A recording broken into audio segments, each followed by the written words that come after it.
condamné pour des faits graves dans sa jeunesse, un candidat de l'émission de dating Time to Love, TFX, a dû être flouté du montage en urgence par la production. L'amour flou. Cet été, TF1 misait sur 2 nouveaux programmes de dating, Ma mère, ton père, L'amour et moi et Time to Love. Lancé le 24 août dernier en seconde partie de soirée sur la première chaîne, ce dernier format a ensuite poursuivi sa diffusion en quotidienne, depuis le 28 août sur TFX.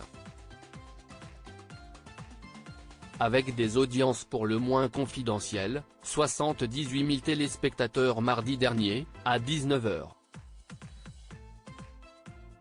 Comme si cela ne suffisait pas, on apprenait ce jeudi 7 septembre que la production a dû modifier en urgence le montage de certains épisodes, suite à un problème avec l'un des candidats du casting.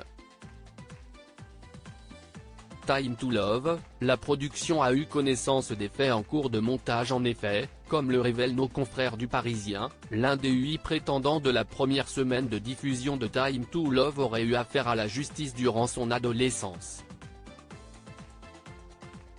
Des faits commis à l'âge de 18 ans et jugés particulièrement sérieux en interne. De quoi pousser la production à flouter le visage du jeune homme lors de chacune de ses interventions. Une source anonyme précise également au quotidien que le candidat de Time to Love aurait menti à la production en ne faisant pas état de ses démêlés avec la justice. La production a eu connaissance des faits en cours de montage. Ils étaient suffisamment graves pour qu'ils ne soient pas maintenus dans l'émission. Ça a mis tout le monde dans une situation délicate. Les équipes ne lui ont pas laissé le choix. Time to Love, le candidat aurait menti à la production sur son passé. Si on ne connaît pas la nature exacte des faits, le casier judiciaire du candidat de Time to Love en question, transmis par ce dernier à la production avant le tournage, ne faisait pas non plus état de sa condamnation.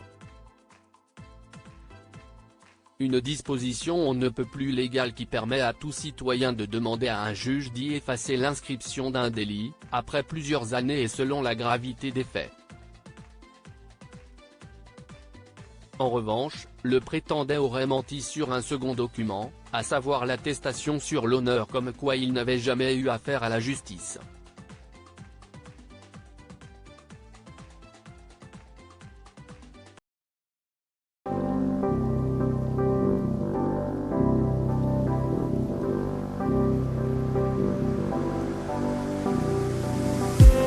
I just need some